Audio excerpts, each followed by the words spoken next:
With where Tyler Kasak, Mitchell Mesenbrink, Levi Haines, and Carter Starocci are in their pursuit at NCAAs, Penn State has a chance to rattle off 4 consecutive champions at those weight classes.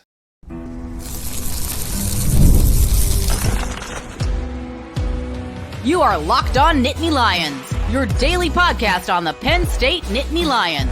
Part of the Locked On Podcast Network, your team every day. You are locked on to Penn State Wrestling. Thanks so much for making Locked On Nittany Lions your first listen and watch every single day. The number one Penn State podcast out there. My name is Zach Seyko, and I am your host of the show. He is Jeff Byers, the voice of Penn State Wrestling. This is part 2 of our 2-part preview of the NCAA tournament. We're going to pick back up with Tyler Kasak all the way through heavyweight to break it all down for you. Today's episode is brought to you by the all-new 2025 Nissan Armada. Stay with us for the Armada Team of the Week later in the episode. Let us know your predictions down in the comments section. And if you're not already, become an everyday or subscribe to the YouTube channel and wherever you get your podcasts to stay up to date with these conversations around Penn State wrestling. So, Jeff, Tyler Kasak is, I think, should be the odds-on favorite at 157, who we're going to start with, but Mitchell Mesenbrink's the same way. I know Keegan O'Toole is there in the way of Levi Haines. Carter Starocci is going to be a favorite at 184,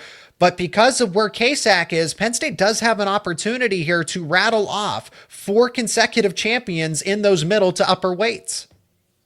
Yeah, for sure. And Tyler, again, is just taking his game to another level this year, and he's just wrestling with such confidence right now, Zach. I mean, he really trusts himself in any situation he finds himself in. And, to get to this stage of the season where you're heading to the NCAA tournament and have not given up a takedown yet on the year is pretty special stuff. And again, nobody is unbeatable. But Tyler right now is just wrestling very smartly, very aggressively, but with, again, just as much confidence as anybody this side of Carter Starocci. And if he stays healthy, I can't see anybody knocking him off, including Meyer Shapiro, who, by the way, is an outstanding wrestler. And if that is your finals, again, that's another one that wrestling fans are going to want to stay glued to see, because it's going to be a very special match if that is who we see in the finals. You got 2 very special talents there. Of all the potential finals matchups, I think this is the one that I am most confident. This is where I have the highest expectations of seeing it unfold. Kasak and Shapiro seem to be on a crash course there, and it's because of how much separation they've created from the rest of the competition. I mean, Kasak pinned Antrell Taylor at Big Tens, and Taylor is the 3 seed in this bracket. Now, that doesn't mean that Taylor's not going to go out, and maybe he does upset Shapiro, and that would be a true upset, even though it's a 2 versus 3. But I really do see this. This really is a weight class where Kasak has just gone to another level, picked up a major decision over the legs. Now, I think Brandon Cannon's going to get better along the way, too. I think Cannon is a really good wrestler for Ohio State. So those 4, I think those 4 are going to meet in the semifinals, Kasak versus Cannon, respectively, 1 versus 5, and then Shapiro versus Taylor. I know that's chalk, but that's the way that I read this bracket, and I think that Kasak and Shapiro will ultimately move on. But I've just seen Kasak. It's you can put it into a better perspective, Jeff. But what I've seen from Kasak is he's so in terms of pound for pound, he might be the strongest overall wrestler amongst. I know Gable Steveson's probably going to say, well, wait a minute, what about me at heavyweight? Which, of course, obviously so. But Kasak, he has pure strength that nobody can match, whether it was last year at 149 and this year at 157, but then it's the speed element to go with that. His reaction time, it's almost like Spider-Man senses, where he can slow things down in real time to where now you combine that strength with that speed together, and that's what makes you a prohibitive favorite at 157 this time around. Yeah, for sure. He just has so much power to his game, and again, when you're wrestling with the type of confidence that he is right now, where I think he truly believes whatever he tries, it's going to work. And again, he wrestles very intelligently, but very aggressively. I just think he's the complete package this year, and I think he has done a great job of using the lessons learned from a year ago, applying them, and just elevating his game to a whole nother level. And I just think we've seen him become so consistent with what he brings out there.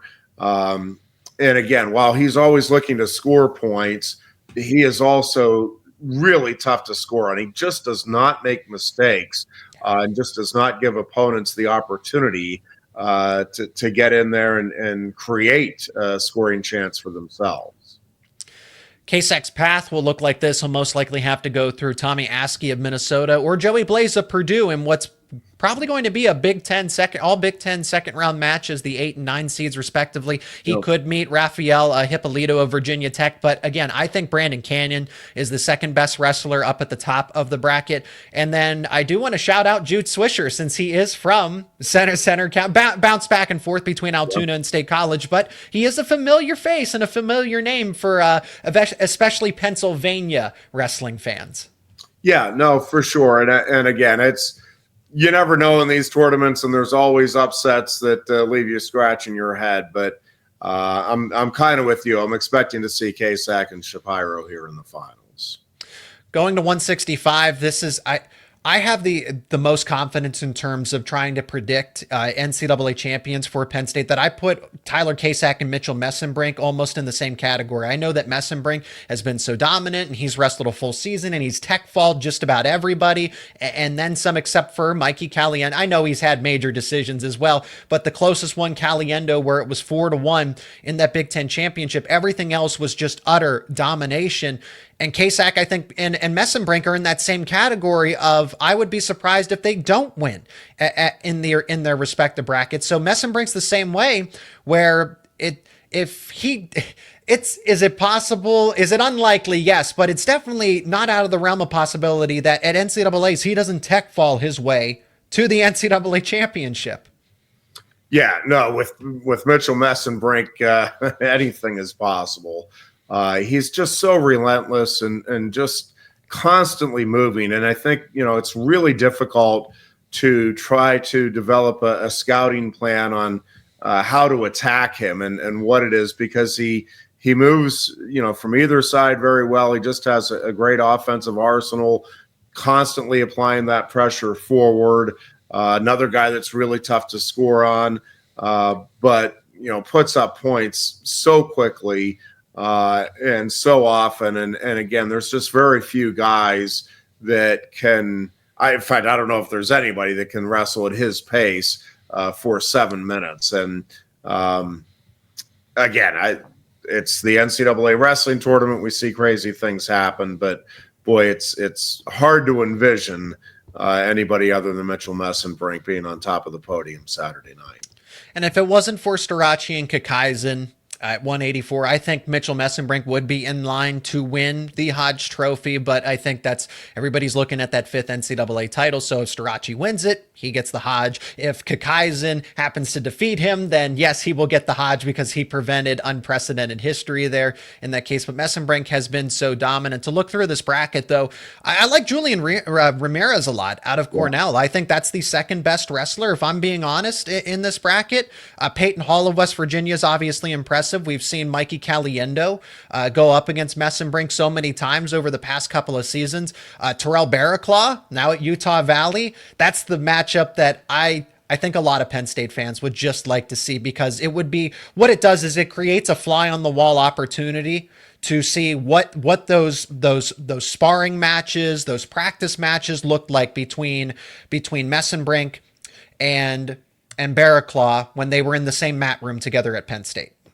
Yeah, and the other nice thing would be, if you see it, it means Barraclaw's an All-American here in his final go-around, which obviously is what he wanted to achieve when he left Penn State. So, that would be a neat storyline and a matchup that for sure Penn State and Barraclaw fans alike, and in many cases those are one and the same, would love to see in the semis.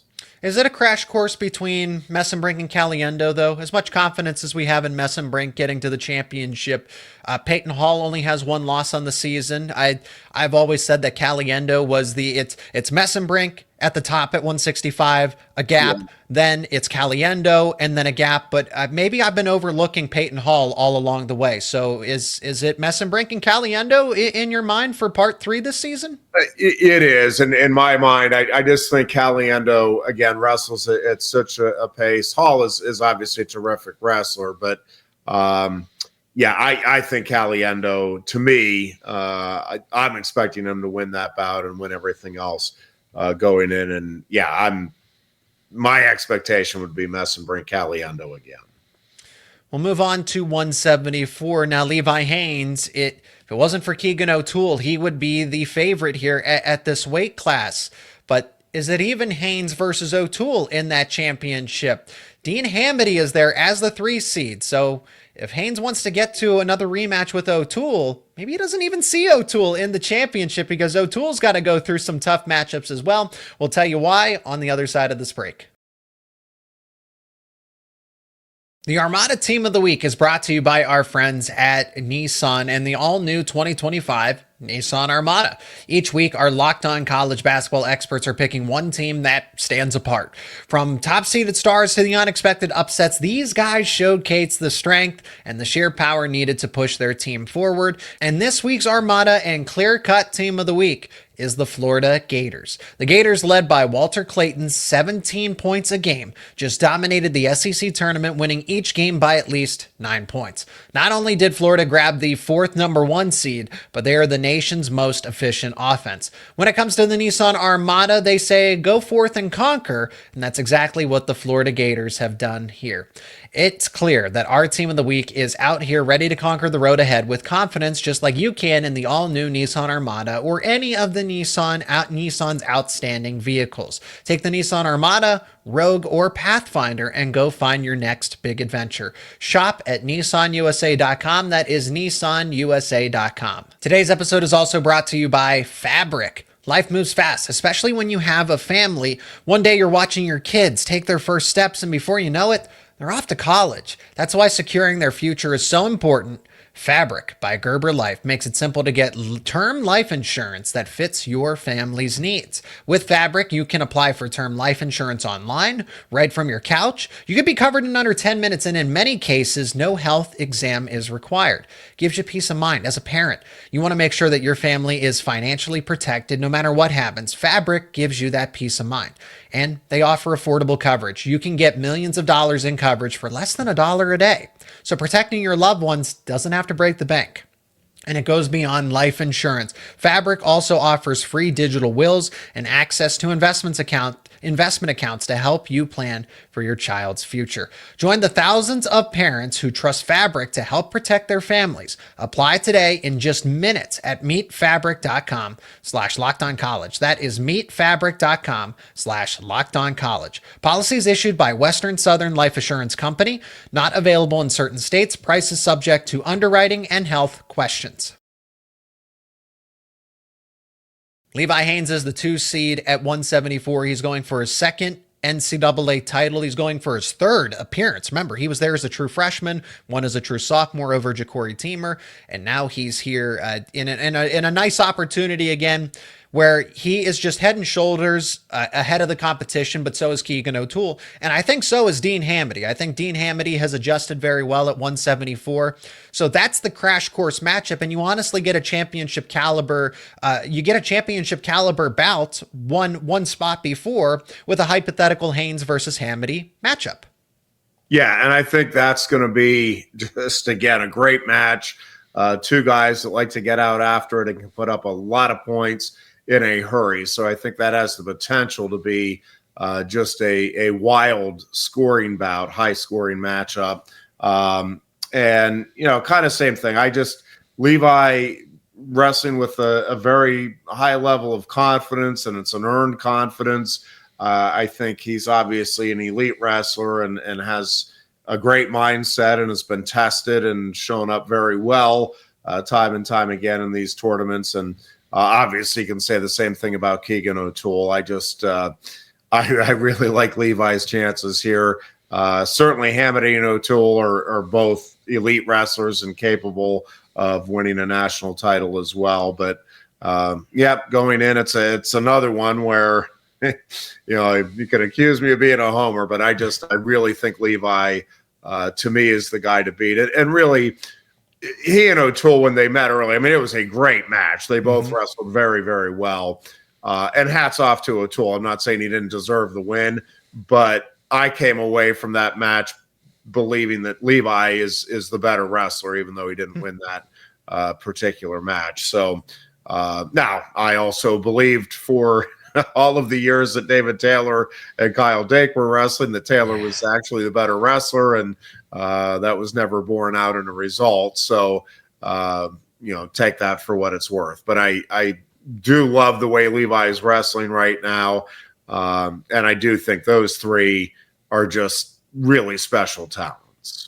Well, since Dean Hamiti has gone over before he even gets to, either one of them gets to Keegan O'Toole, I mean, again, Hamiti is an NCAA title contender, even though I believe Levi Haines is the better wrestler, and you just alluded to it as well. Well, if he's better than Keegan O'Toole, then he's better than Dean Hamiti as well. But you've seen Dean Hamiti wrestle so much from the time that he was at Wisconsin, and then that match that was a match for the ages between Mitchell Mesenbrink and Dean Hamiti a year ago at Big Tens, and now he's over at the in the Big 12 conference, coached by David Taylor. So does that play any factor in here? I also want to address this.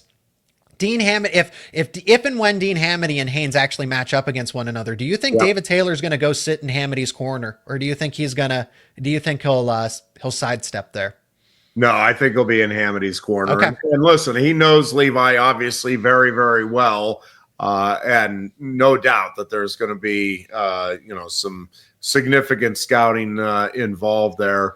But again, Levi just keeps getting better and better. I think he'll be ready for the match. I know he'll be ready for the match, which, again, Dean will be ready for the match, I'm sure, as well. And listen, it's going to be fun. Hamiti is really dangerous. And, can you see Levi getting caught, in a 7-point situation? And, does that make it a tall order? Well, for sure on both counts. But going in, I sure like Levi's chances.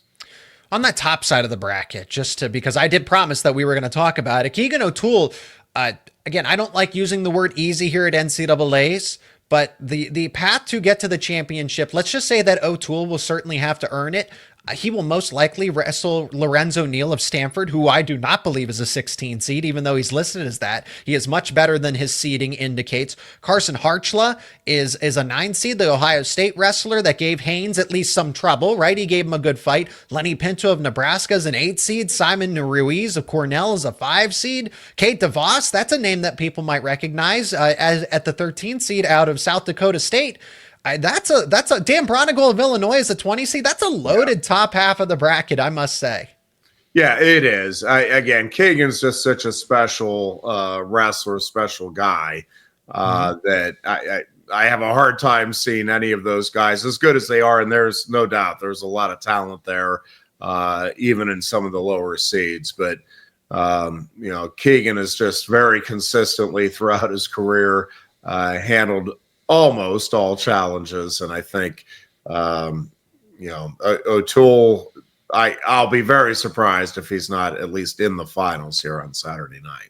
I'm just saying he's going to have to work for it, right? That one in the second round between Norman and Lorenzo Norman and O'Toole is going to be of itself, right? It's an All-America caliber match, right there on Thursday night. So you don't have to wait until Friday or Saturday to get that kind of action right there. Now, again, we've already talked about 184, right, in part one. So if you missed it, go check out part one at the beginning where we address Carter Starocci's quest for 5, the 5th NCAA title. But again, to rehash it, just to say Carter Starocci is going to have to wrestle most likely again Jackson Smith of Maryland in that second round or in that quarterfinal. That would be Friday morning, or Reese Heller of Pitt, right? That's an 8 versus 9 matchup there. And then Dustin Plott of Oklahoma State, just another Penn State versus David Taylor matchup that I'm eager to see there at 184. And it would shock me if it didn't happen.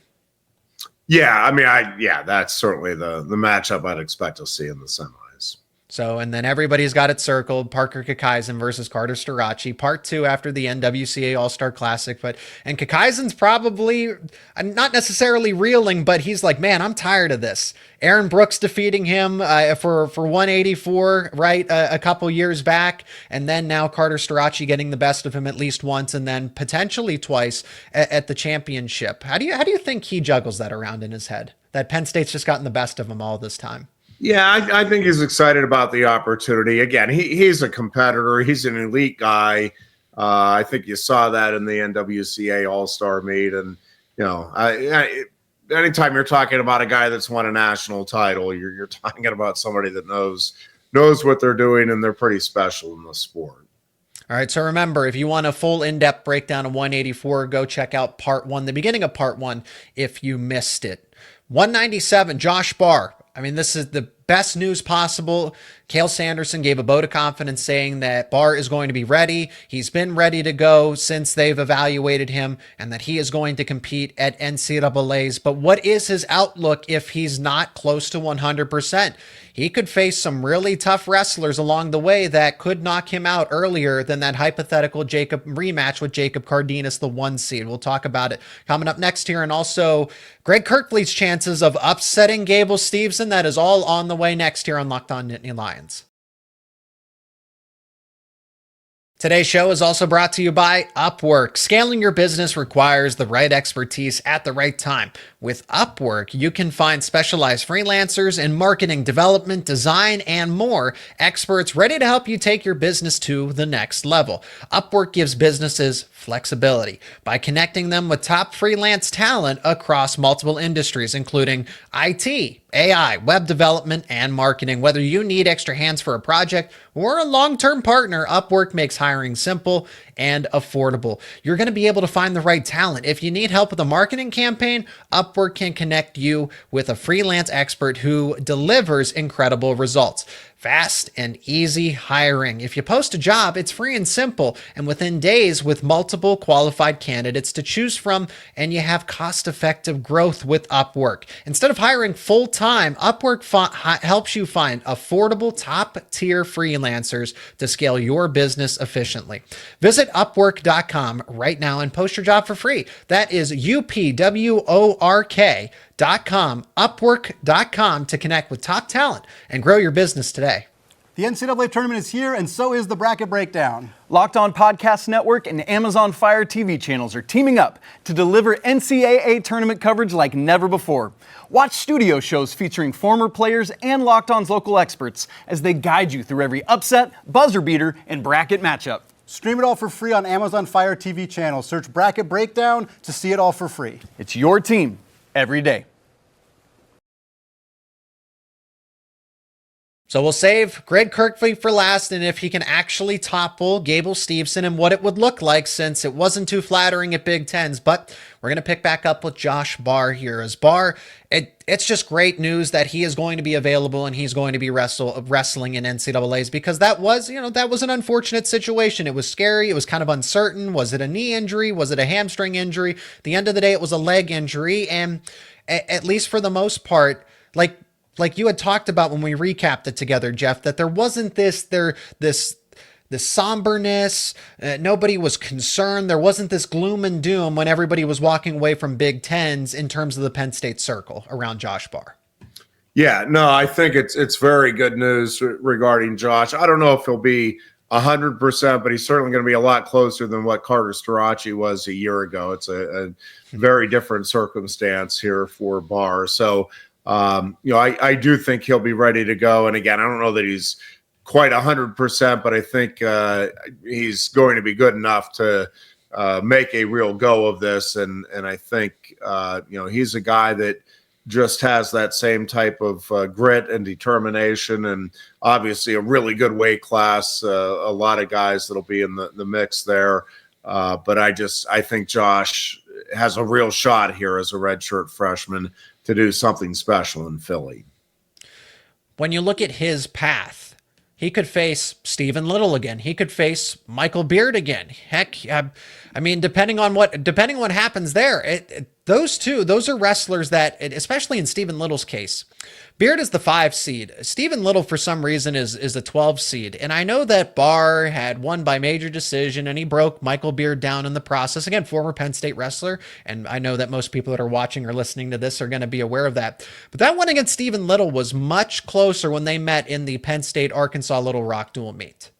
Yeah, I think Barr learned some things from that match and has elevated his game, which isn't to say Stephen Little's not a better wrestler now either. But I think Josh Barr will be ready to go regardless of who he sees there in the quarterfinals, and I think will rightfully be the favorite, which again doesn't guarantee you anything. But I think Josh is a better wrestler than either of those guys right now, and I think he's got a real shot here. I really do. I think, he and Cardenas, it's going to be kind of a coin flip match. Obviously, they both have very close wins over each other now earlier in the season. Cardenas is clearly a national title contender and an outstanding wrestler. But I think Barr, again, is right there. And certainly I think Ferrari and Buchanan in the other semifinal, if the seeds hold, is going to be a really intriguing matchup and one that'll get the fans going. And regardless of the outcome, again, if the seeds hold, I think those two semifinal bouts are just going to be wrestling at its best here.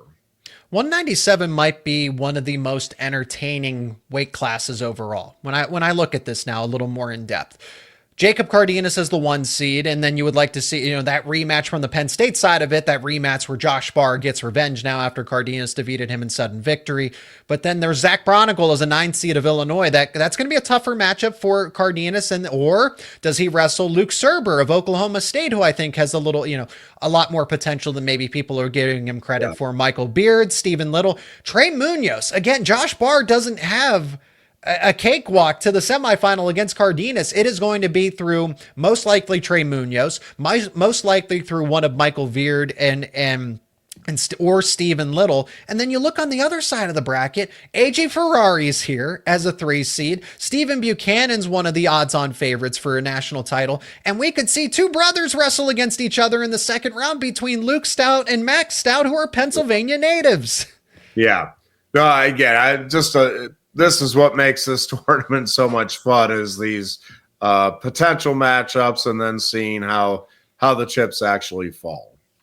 So, but let's zero back in on Josh Barr. I know I got ahead of myself there, but just looking at this bracket overall, like I said, in terms of the quantity of entertainment, there truly is a match that you could circle and say, this one's going to be memorable for different reasons, whether it's the championship or, like I said, that brother versus brother match between the 2 stouts on Thursday night. Most likely, right? There's no guarantees, but Barr, I think that when I look at this, my concern is, okay, you need a tiebreaker to defeat Cardenas the first time. You lose to him in sudden victory the second time when you are fully healthy, and then you pick up the leg injury along the way, and you're not going to be 100% this time around. So what's kind of the differentiating factor that gives you confidence with Barr and Cardenas part 3?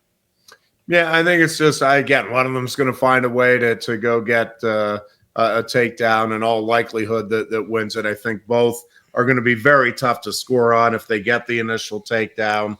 Again, Barr is one of these guys, and really Cardenas is too, but I mean, they learn from the previous matches. I think both will make some adjustments based on what they saw from each other the first 2 times around. And I think it's just going to be very high level wrestling and very entertaining wrestling. Does AJ Ferrari get to the championship on that other side of the bracket? I think Stephen Buchanan might be too tough there. Yeah, I think it's a coin flip match. I won't be surprised either way. I think it's going to be a really wildly entertaining bout. I think both those guys feel very confident in their abilities and feel like they're the guy to beat there, even though they're a 2 and a 3 seed. And we're going to find out. There's a lot of people that think Ferrari, because he really hasn't been tested this season, that'll catch up with him. Maybe not. Buchanan certainly has been more tested. but also, maybe has a little more wear and tear on the body getting to this stage. I think it's just going to be a really fun match. I could see either of those semifinals going either way. I just think it's going to be fun and entertaining, and we'll see how it all shakes out. But I won't be surprised by any combination of those four being in the NCAA finals. And then, of course, as expected, we will finish with heavyweight here. But this conversation, if it wasn't for Gable Steveson and for what it's worth, Greg Kerkvliet, right? It's like 165. It's Gable Steveson, gap, Greg Kerkvliet, another gap, and then everybody else. And then it would just kind of be a cluster like it is 125, where I don't know who's going to finish third, fourth, fifth, sixth, seventh, and eighth on the podium. That could be any sort of order. But Gable Steveson does have a one-way ticket it's because of how talented he is. It's not because Owen Treffin of Lehigh isn't a competitor, Ben Keeter of Iowa, Luke Luffman of Illinois. Those are all talented wrestlers. Colton Schultz of Arizona State, right? He's been somebody that's competed for the United States nationally. But Gable Steveson is just a different breed of wrestler here. And it's not a hot take to say that he should be the favorite and expect him to be in the championship. Same thing with Greg Kerkvliet. He should be the favorite. The toughest challenge that he has to get through is Wyatt Hendrickson. But you and I agree that it's still, there is a distance between Kerkvliet and Hendrickson. And the last time that they met, now granted it was in freestyle, he teched him. Kerkvliet teched Hendrickson. Yeah, I think Greg has a ton of confidence against Hendrickson, and certainly going into the tournament expecting that it will be Kerkvliet and Steveson again in the finals. And, to me, Greg just has to let it fly and see what happens. And I think, the way to try to get to Steveson is to get low on the legs, hit a good, clean, quick shot. Much easier said than done. I don't know that anybody's been able to do that, fire off that type of a shot on him, in part because he's so quick and he's so good with the baseline defense, along with the fact that he has tree trunks for legs and is just helps. Rock solid through the middle core of his body. It just, again, nobody is unbeatable, but he is probably the closest thing we have right now and have had in a while in college wrestling. That being said, again, I think Greg has the athleticism and the strength and wrestling talent to pull off what would be an upset for the ages, but he's got to wrestle just about the perfect bout and just can't have a lapse, like not a second or two where you're not just completely dialed in and on top of your game. And again, even then, it's no guarantee, but I think that at least gives you a chance. And, it's not a bad situation for Kerkvliet to be in, where I think virtually everybody in the arena already has it circled and a given that Stevenson's going to win. So to me, all right, well, let's go out. You literally have nothing to lose. You're either going to do what everybody's expecting you to do, or you're going to pull off, an upset for the ages that people will be talking about for decades to come in the sport. And that's how Starocci framed it in media availability, talking about how you have the opportunity to do something that, well, I won't go as far as the fifth NCAA title in terms of the precedence and the unlikelihood of it happening, but that's how everyone views Gable Steveson. You have a chance to go change. It's the way that Starocci said, go change your life with that kind of win if you're able to pull that off. So, and I think in Kerkvliet's case, you have nothing to lose. And sometimes when you have nothing to lose, that's when it proves it, because second place? You've been there. You've lost to Steveson, so you've done that before. But why not do the unthinkable here and go upset Steveson? But there is It's a fine art here. That's why Steveson's so good. I've tried to articulate it before, and I'll do it again here, is that Steveson has minimized the ways that you can defeat him. And I think one of the only ways, because it's almost like you said, it feels impossible to get a takedown of Steveson to an extent. The way for Kerkvliet to have the best chance of winning for himself personally is to not give up a takedown, to have this go 1-1 and somehow get the riding time point, so you ultimately win 2-1. It'll be the most boring match you'll ever see, but that's how you beat Steveson, and it's a testament to him because he's made it that way. Yeah, no, I mean he's a legendary figure in the sport, and he's earned that status, and it's going to take something truly remarkable to beat him. And again, to me, Greg Kerkvliet's the only wrestler in the field that even has any chance, and probably debatable right now how much of a chance, but I really do think he has the athleticism and the strength to pull it off. Again, you gotta just have a perfect 7 minutes of wrestling.